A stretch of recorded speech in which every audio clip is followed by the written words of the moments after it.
Boundaries are not acts of separation, they are acts of devotion to the life that you came here to create, the life that you came here to tend. Through setting that boundary, you are creating a new world.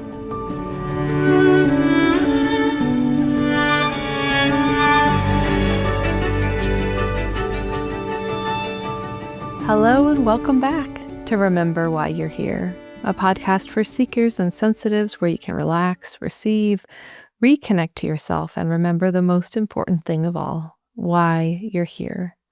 I'm Asia Suler, author, earth intuitive, teacher, and in this episode today, we're going to explore something that I really think has the ability to change the world if we all just actually allow ourselves to have them. And that is boundaries. So in this episode today, we're specifically exploring how you setting boundaries in your life is a force that can create new worlds. And I think that this is something we all deeply need at this time on our planet, both personally and collectively. So I'm really excited to dive in. Before we go any deeper, I wanted to give you a heads up that my flagship program, Earth Angel School, a 12-week spiritual school for sensitives, is currently open for enrollment and only opens once a year. And the early bird price is ending next Monday, March 30th. So if you've been waiting all year for this opportunity, if you know this is something that is right for you, definitely head on over to asiasuler.com/earthangelschool and check it out. This groundbreaking spiritual school was designed to help you as a sensitive and empath reconnect to your soul's purpose through understanding who you actually are, how you actually work, and why you are here. It's a really unique blend of spiritual studies, nervous system science, somatic healing, earth magic, and the specific kind of awareness that can only come in through deep intuitive work. All of these gateways open up when you step through the door into this course. It's a beautiful amalgamation that was designed to help you build real life skills that allow you to come fully and completely into your gifts in this lifetime, to change the way you feel about being alive. So if you're interested in that, I would love to journey with you there. It's my most intimate offering by far. We'd get to hang out every single week. And there's the opportunity at the end of the program, if you'd like, to join me for a very intimate, personal, in-person retreat here in the Blue Ridge Mountains. So I'm really excited about being able to do that in-person work with such an incredible group of sensitives. All right, with that, let's hop into our podcast episode for today. First, I want to define what boundaries are, because often, I think, especially for us sensitives and empaths, we hear the word boundaries and we hear hardness, we hear rigidity, we hear rupture, but that's not what boundaries are. Boundaries are a clear recognition of where your responsibility ends and someone else's begins. It is your boundaries are you recognizing the natural edges of your own energy, which also means recognizing what is your responsibility and what is not, and how to take care of your life force. This is what boundaries are at their heart. They are beautiful layers, beautiful boundaries, beautiful interstitial zones we create so that we can continue to cultivate our own life force, so that the force that we have within us is able to accumulate and blossom in this world. So boundaries are not something you impose upon another person. It's something you're clear about within yourself. And this is a big update that I think us sensitives and empaths really, really need, because setting boundaries is just very hard for us. I'm going to talk about why in just a minute. But a lot of that has to do with this story that this is something that we are imposing upon other people. This is something that we are doing to other people, when really it's just something that we're getting clear on inside of ourselves. Within a relational context, boundaries are our clarity and our understanding around what we need in order to feel safe and comfortable inside of relating, inside of relationships, what we need in order for our own life force to be safeguarded, our own life force to continue to flow and be nourished.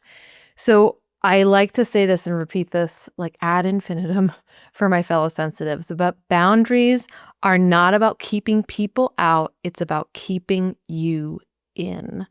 And this is so important for all my empaths out there, all my sensitives, because what we tend to do when we struggle with boundaries is we overgive, we overflow, we frack our own energy and nervous system and just give it out to the point where we have nothing left or we're even in the negative. So boundaries are not about keeping other people out. It's about keeping you in. You're setting boundaries not because you want distance or you're trying to abandon people. You're setting boundaries because that's what helps you stay within. Your energy, your life force is what helps your life force to actually flow into this world. Ultimately, this is about a stewardship of that energy that each of us are born with, that each of us is here to be a channel for. And when you set boundaries, what you're doing is you're actually allowing that channel, the integrity of that channel to stay intact so that the energy you are meant to bring into this world to help this world shift can actually flow and be available for what it is here to touch and move and amplify. And I think it's really important for us to remember that life is possible because of boundaries. Boundaries are what make life on Earth what it is. It's why we come here to experience this planet, is to have a self and interact with other selves. And that dissolves, that becomes impossible when there are no boundaries. And so I think this is something too for those of us who are sensitive and who are just innately connected into spiritual reality that we have to remind ourselves of constantly. Like, we are here on this planet to have a self. And this self is here to interact with other selves. And we can be caring, we can be compassionate, we can be generous, we can be all of those things and still have boundaries that maintain the sanctity of our self, our energy, and our life force.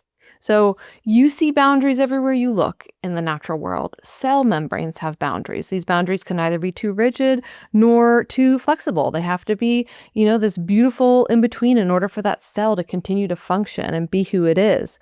A forest has boundaries, and often it's the boundary line actually between where two landscapes meet, where the forest meets the meadow, where the richest diversity lives inside of an ecosystem. These are called these interstitial zones. And these interstitial zones, like a tidal marsh, for example, are places where we tend to find more abundance, more diversity, and more potential for life. And that's because there's a boundary between these two places that make these two places separate and distinct. In my book, Mirrors in the Earth, I talk about boundaries as cultivating a garden. You can't have a garden without boundaries. If there's no boundaries, there's no garden. Your life is a garden, and you get to decide what you want to plant in it. That's the deal. That's a part of the parcel of coming here, is we get this garden that is our body, our creativity, our life force, our attention, and we get to decide, what do I want to do with this? What do I want to plant here? And ultimately, the garden that you are on this planet is increasing and adding to the overall diversity and potential of this earth. And so it's very important that you set those boundaries, you make those decisions, because if we don't, then we lose the ability to cultivate what we are here to cultivate with our own energy and life force. We lose the ability to become gardeners who bring flowers of potential to this planet. So let's talk about some kinds of boundaries before we drop into how you know if you need them and guidance on how to create these boundaries in your life. So there are energy boundaries. These are boundaries about who and what gets access to your nervous system. Energy boundaries are harder to pinpoint than some other boundaries, and yet for sensitives and empaths, energetic boundaries are often the place where we're most wobbly. We might be able to state, that we're not available to lend someone money or not available on a certain night to hang out. But when it comes to the energetic boundaries of being in someone's presence, we often get a little thrown off here of like, where am I putting my energy? Where am I caretaking with my own nervous system? Who is getting access to my nervous system right now? So this also goes in line with emotional boundaries. Emotional boundaries are what feelings belong to you and what feelings belong to others. And I often find when our energetic boundaries are wobbly, these emotional boundaries disappear completely. And the thing is, as sensitives, as empaths, we are built to feel other people's feelings. We literally have more mirror neurons firing in our brain than the average person. And so it's hardwired into us to have a high degree of empathy. And because of this, those emotional boundaries are probably something that we need to work on, especially as adults, to recognize what is mine and what is not. What I often find with emotional boundaries is that they need physical space, that taking physical space from people is really important. And I'm not just talking about removing yourself from their presence, but I'm also talking about, turning off notifications on your phone, not taking that phone call, not returning that email, taking just a little bit of space, a pause, so that you can start to examine what is mine and what is not. Where are the emotional boundaries here?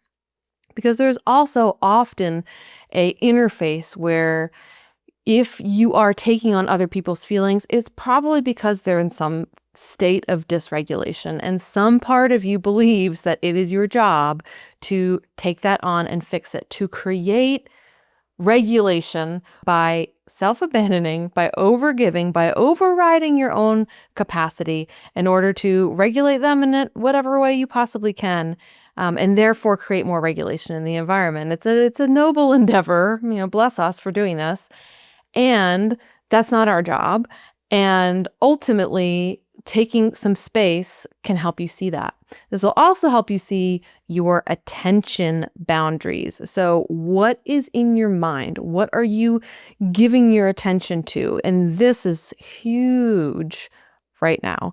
This is, I think, one of the most important lessons that's coming up right now for sensitives, for empaths, is, what are you allowing into your consciousness? What are you allowing into your mind? And often we have this sense inside of us that if we are not attuned to everything that's going on in the world, every disaster in the world, then we're somehow tuning out. We're somehow selfish. We're somehow not going to be able to show up and be of service. But actually, the opposite is true. What's normally happening is that we're actually getting inundated by sensory information that is then shutting down our ability to be a force of change in this world. It prevents us, it causes a backlog of emotion and charge inside of us that makes it so that we just end up collapsing instead of tuning into the creative life force that we have and directing it towards where we are meant to be putting our attention. So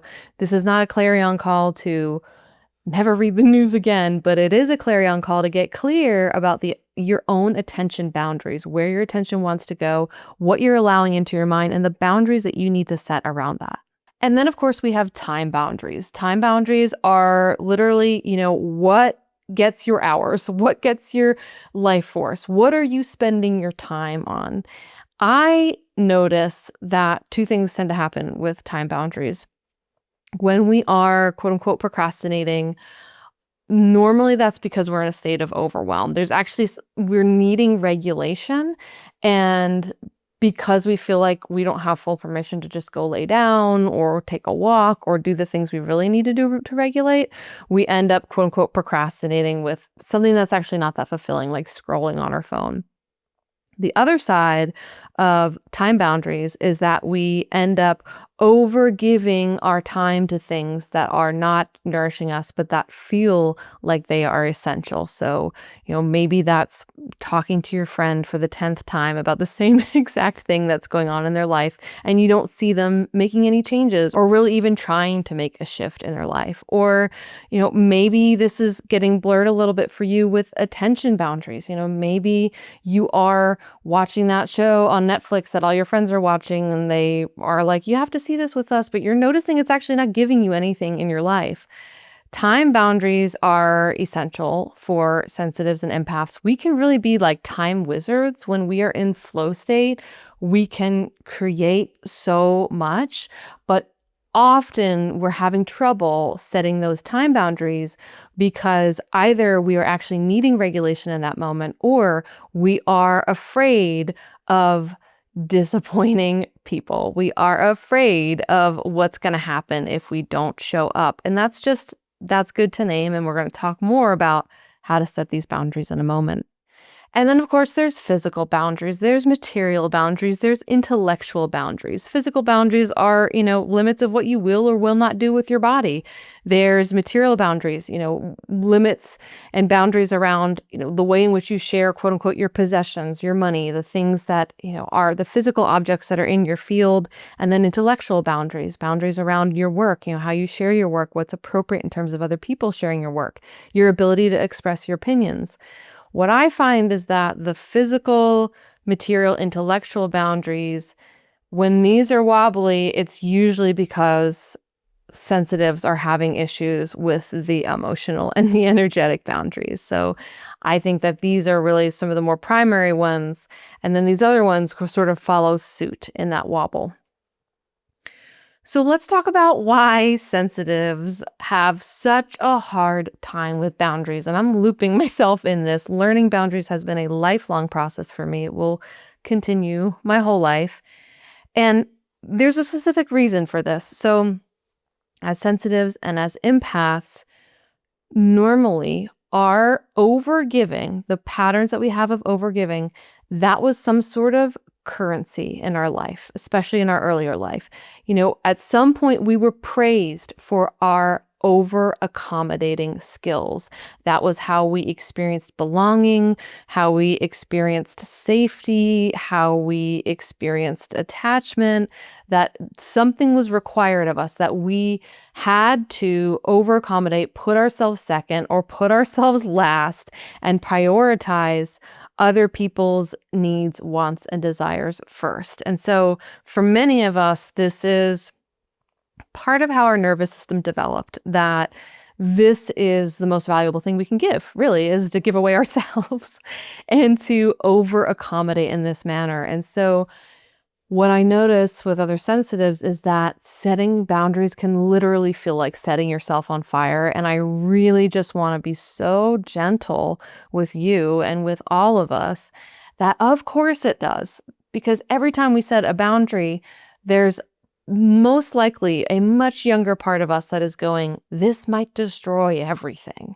I might be abandoned. I might be destitute. I might have no one. I might never experience belonging. Those stories are running subconsciously around this need to set boundaries. Something really terrible might happen. That me setting a boundary might mean that somebody gets, really, really hurt physically or emotionally. And a lot of these are due to earlier life experiences, right? Ways in which us setting boundaries earlier in our life was not okay.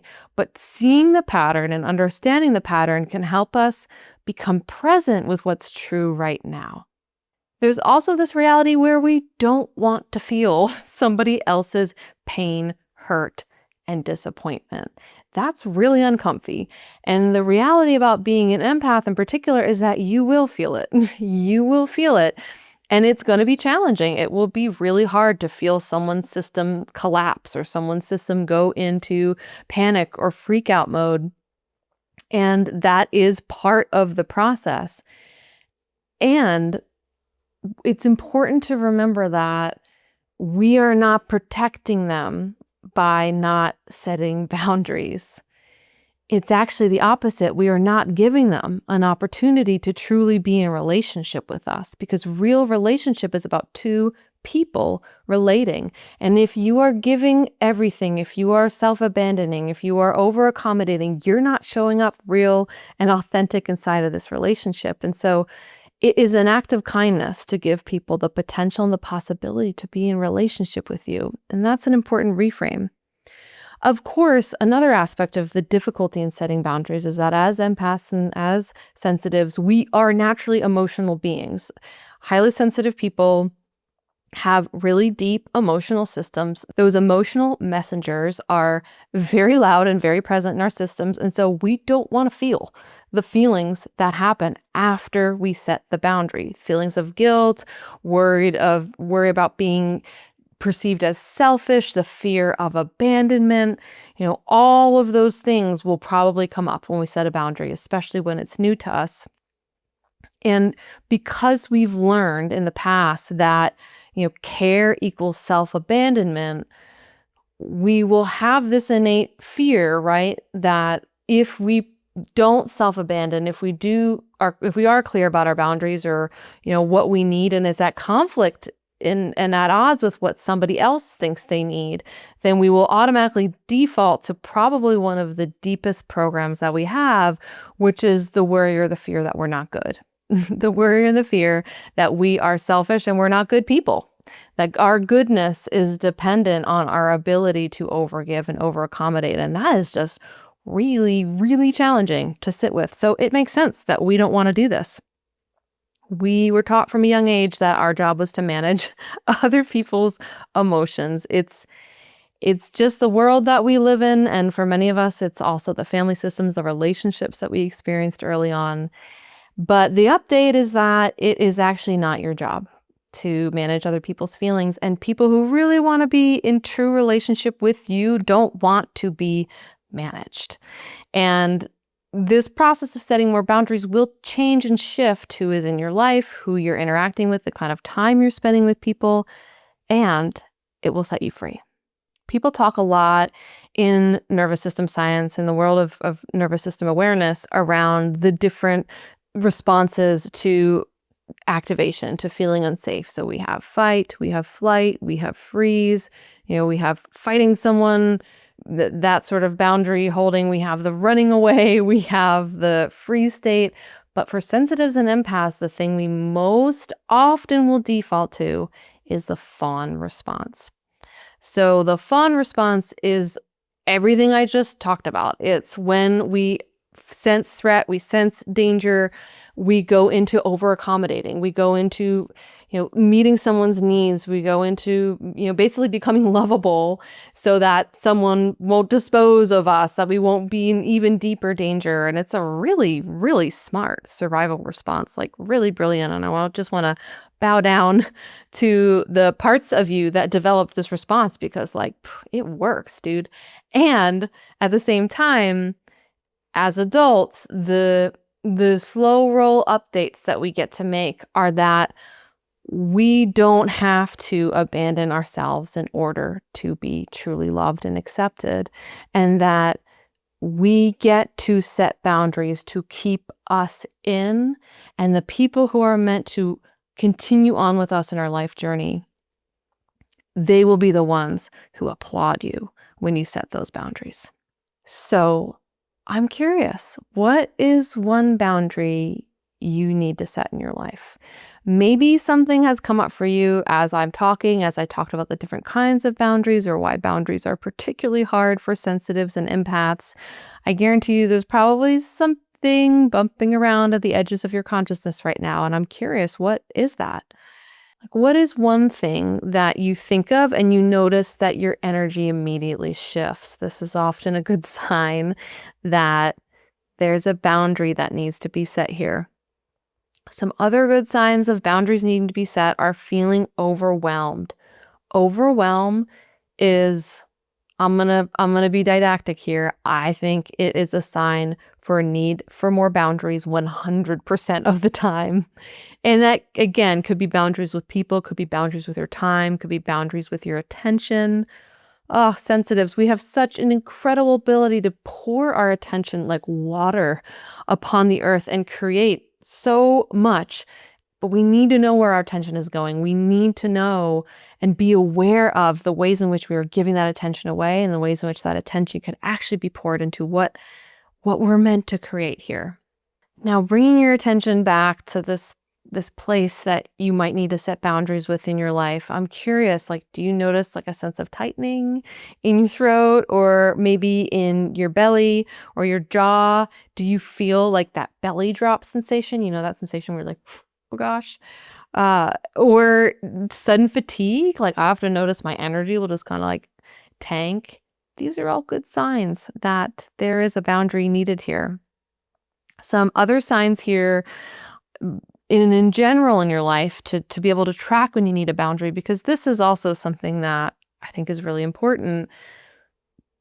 There are going to be things in our life that we're super aware that we need boundaries with. And there's also going to be things in our life that we're not so aware that we need better boundaries with. So learning how to track the signs of your body telling you, I need more of a boundary here, will really help you start to become fluent in your own inner language and set the boundaries you need to thrive. So we talked already about that like energy drop sensation. There's also this subtle dread. If you have a feeling or a sense of subtle dread, that's probably a sign you need boundaries. Any kinds of tightness or constriction, that's literally your body being like, "Ah, let's create a boundary here." Resentment's a big one. If you find yourself resenting people who are asking things of you, or resenting your phone, or resenting your job, these are all signs that more boundaries are needed there, because resentment is actually a moment where it's indicative of when you overgive and then are wanting to pull that energy back, or wanting that energy back, and you're resenting the fact that you actually overrode your own boundaries. And really, it's asking you to call your attention to the boundaries that need to exist in your life. So notice where you feel resentment. Any anxiety or dread, also signs that we need boundaries in our life. Loss of presence. If you're like zoning out, if you're tuning out, if you have a hard time being present with someone or something, there's probably an energetic boundary that needs to be there.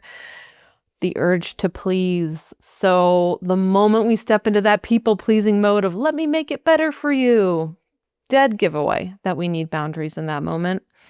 And over-explaining. If you find yourself over-explaining something you did, or over-explaining a boundary you want to set, over explaining why you did what you felt called to do, that's also a sign that there is a need for boundaries here. And like I mentioned before, we often, when we think about boundaries, we kind of get stuck sometimes in this trap of, oh, my boundaries are being violated. But most of the time, it's that our boundaries just aren't clear. And that in this way, we actually might be crossing our own boundaries, right? To overgive, to self-abandon, to over-accommodate. And so what we're looking for here is clarity. So boundaries are not about hardness, they are about clarity. There's a sense to boundaries when they are authentic and truly what we need, that they will feel rooted, simple once we implement them, and they are in our life, untangled and breathable. The sense that you can breathe again in that corner of your life. Now, I'm not going to lie, setting a boundary will be hard at first, especially if you're setting a boundary in a new and different way for you. I often liken it to walking through the fire in order to drink from the stream on the other side, and there really is no way but through. That is how it goes, and it's not punitive, it's not a punishment. It's actually teaching your nervous system that it's okay to set boundaries, because when you do it and the big feelings come up, you will stay with yourself. So this is huge. And that's the whole goal. Not only is it to speak aloud your boundary, to set that boundary, but then to companion yourself afterwards. So on a very logistical level, when you are setting a boundary, whether it's with yourself or with someone else, be clear in your language. Be clear about what that boundary is, and make it about yourself, especially in talking with someone else. Instead of being like, I'm setting this boundary because you do this, I'm setting this boundary because I need this, because that's the truth. That's why we are actually setting that boundary. And then once we have that clear statement of what this boundary is, follow up with an action if it's not respected. So what action are you willing to take if that limit is crossed? That piece is actually really essential to upholding our boundaries, because we can say something, and this happens a lot for us sensitives. We can say something, and then we can end up overriding our own boundaries. We can end up, saying yes, even though we actually wanted to say no. And we said we were going to say no when we first had that conversation with them about that event. And then we backtracked and we said yes. But setting boundaries is about getting clear with yourself around not only what is that boundary, but also, what is the consequence if that boundary is overridden, or, what action are you willing to take if that boundary is crossed, and then take that action. Not only is that how you teach other people that your boundaries are for real, it's also you teaching yourself and your nervous system that you can be trusted. This is really just so big for us sensitives who, from probably a very young age, were told that we were too much, too emotional, too fragile, all those things, that we struggle with self-trust. Like, I'm feeling this big thing. Is that real? I'm sensing this thing happening over there, but then that person's saying that's not happening. Is this real? Self-trust is so important. We also often, in the past, because we have gotten into patterns of people pleasing and overgiving, that there's probably a wound there of thinking, can I trust myself? Can I trust myself to set this boundary and maintain it? So every time you set that boundary and you maintain it and you take the action that you promised yourself you would take, if that boundary gets violated or gets wobbly, you are proving to your nervous system that you can be trusted. And this is huge. Our nervous system is getting updates the entire time we're moving through a process of setting a boundary. So nothing is wrong if hard stuff comes up, because really that's a huge part of what's coming up and out and being purged from your system in order to have the capacity to continue to make life-giving boundaries for yourself. So it's normal, for example, to want to go back on what you said or to second guess what you said. It's normal to have, all your old survival wiring come back on board, like the sense like I'm going to lose belonging, to go into a freeze or collapse response, emotional flooding, fatigue, and the adrenaline drop afterwards. Because often when you set a boundary, what might help you ride into setting that boundary is this adrenaline. Like, you decide to do it. I'm going to do it. I'm going to say it. Like, this is especially when it comes to other people. And then we do it. And then we have to be with what will probably be some sort of dysregulation on part of the person who we set the boundary with. Maybe not. And then that's a huge blessing. But that does often come up. We have to be with that. And then afterwards, there's the adrenaline crash. And the whole point of all of this is just to stay with yourself, to know that this is how your nervous system is purging and updating itself. And your only task is to continue to be with yourself. So know that aftercare is a really important part for empaths and sensitives in setting boundaries. So some things that help me with aftercare is to verbally name what's happening. So I might stand in the mirror and say, like, it makes so much sense that you're having a really hard time right now. You just set a really big boundary and now your heart is racing and now you feel exhausted and now you feel like a plane that can't land in your life. And that really makes sense because of everything you just did. And it's so big and I'm so proud of you. So whatever it is that works for you to name it, that process that I often use sort of crosses over into this territory of engaging in positive self-talk and working with your parts. So parts work are internal family systems. This is a system where you are speaking to the part of you that is terrified. Another part of you is like, yes, I've been needing to do this forever and I'm celebrating. Another part of you is like, I might die. And so you're speaking to the part of you that's like, I might die. And you're holding that part of you and you're acknowledging them. You're acknowledging that they're scared. And you're also acknowledging that you're not going to leave them, that you're there with them forever. You're staying with them throughout this entire experience. It's also really helpful in the aftercare of setting a boundary to reduce decision making. So don't do any other big things for a few days after that. Really let go of any other decision making you can during that time, and just know that you're recouping. You're recouping from a really, really big energetic movement that you made in your life. And then anything that is self-soothing to you in this period of time. Maybe it's a show you love to watch. Maybe it's going for walks. Maybe it's petting your dog. Maybe it's playing with a fidget toy. Any of these things that help you soothe, make sure that you have those tools and you build them into the time after you set that boundary. Because here's the deal, you wouldn't have the desire for that boundary, for that space, for that clarity if your inner self didn't know that this was the key to you accessing the fullness of your life force, that this is the key to you living your mission on this planet and being a part of the great healing that is happening here at this time. So when you set these boundaries, you are not just setting them for yourselves, you are setting them for the whole world. Because you can create an entirely new world for yourself in your life and for the wider world when you set boundaries. Like I said before, boundaries are what make relationships possible. We cannot relate from one autonomous being to another unless there is some sort of boundary between us. Otherwise, it's just an enmeshed whole. And this is why we come to this planet, because we're super curious about that interplay of polarity and dichotomy and selfhood. Like it's the play here. And so we need boundaries in order to have a relationship. Boundaries preserve relationships. They do not destroy relationships. Healthy relationships flourish in the presence of boundaries. And at the end of the day, everything on earth here is relational.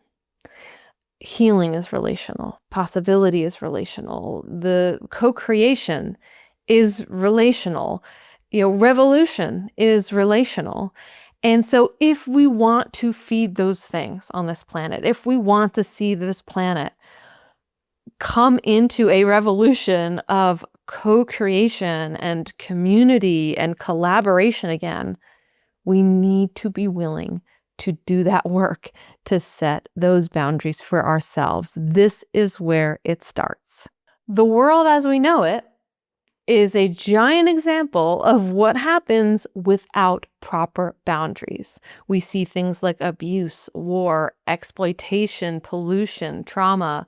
So if you want to know what it looks like to live in a world where people are not actively engaged with their boundaries and therefore unable to really perceive other people's boundaries and honor those boundaries, just look around.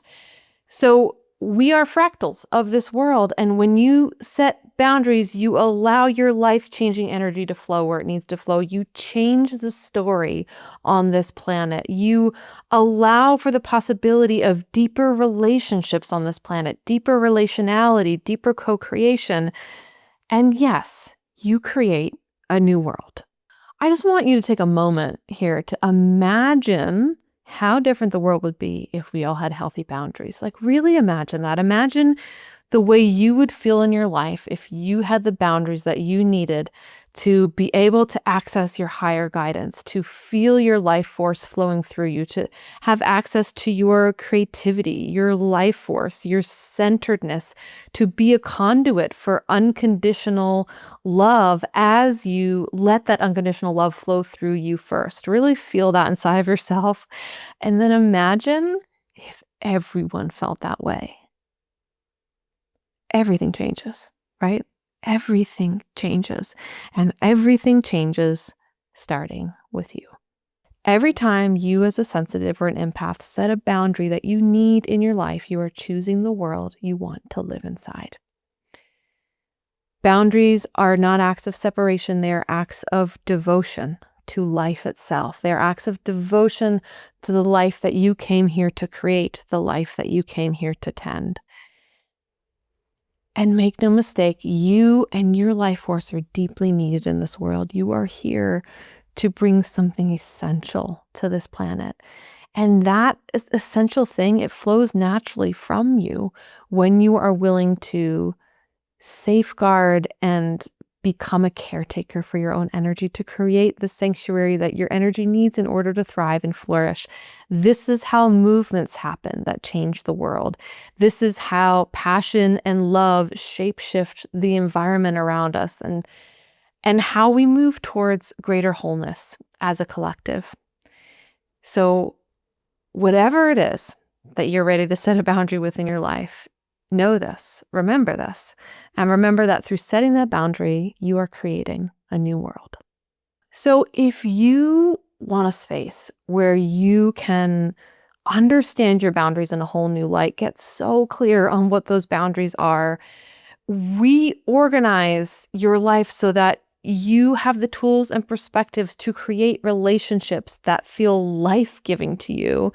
If you want to shift your focus away from always creating harmony for others to creating a haven in your life, then definitely come join me for Earth Angel School. This is what we do in this school. We give you your life back. We help you fall in love with life again because you understand who you are, how you work, what you need, and what's possible for you. As one of our students, Rachel, wrote after taking the course last year, I am not broken. I'm an earth angel. The reframes are worth everything. I spent most of my life feeling like my sensitivity was something I must overcome or there was something inherently wrong with me. Being able to shift this perspective, pull back, and shine light on another way of seeing was incredibly impactful. And this is why I use the term earth angel, because we need to reclaim and reframe what it means to be a sensitive.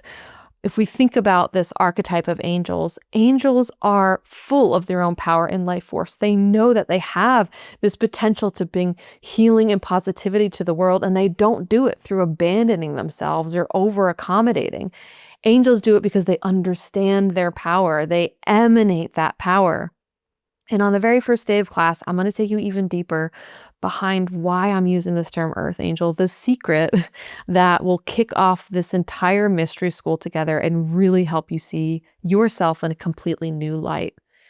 As another participant in the class said, this course is life-changing, deeply inspiring, and so very nourishing. It has helped me to advocate for my needs, heal from burnout, and led me into my wider life's calling. So over the course of 12 weeks together in Earth Angel School, we are going deep into this material of self-healing and self-revelation. We have weekly classes, so you'll be getting it together with me every week for a class. We also have breakout discussion groups that happen every other week, which I also lead. And there's an optional retreat at the end of the program if you'd like to gather with me in person. And that doesn't even cover our library of incredible bonus material with classes such as engaging in your life force and the erotic as a highly sensitive person, parenting as an earth angel, working with creativity, and so much more. So early bird pricing ends next week, Monday the 30th. So if you know this is for you, if a part of you is just resonating with this like a singing bowl, then I would love to journey with you there. And no matter where you are in your journey and what you need right now, know that you are allowed to have what you need. You are allowed to have the things, the energy, the boundaries that you need to flourish. And as you take these brave steps to set these boundaries for yourself in your life, may they help you remember that most important thing of all, why you're here.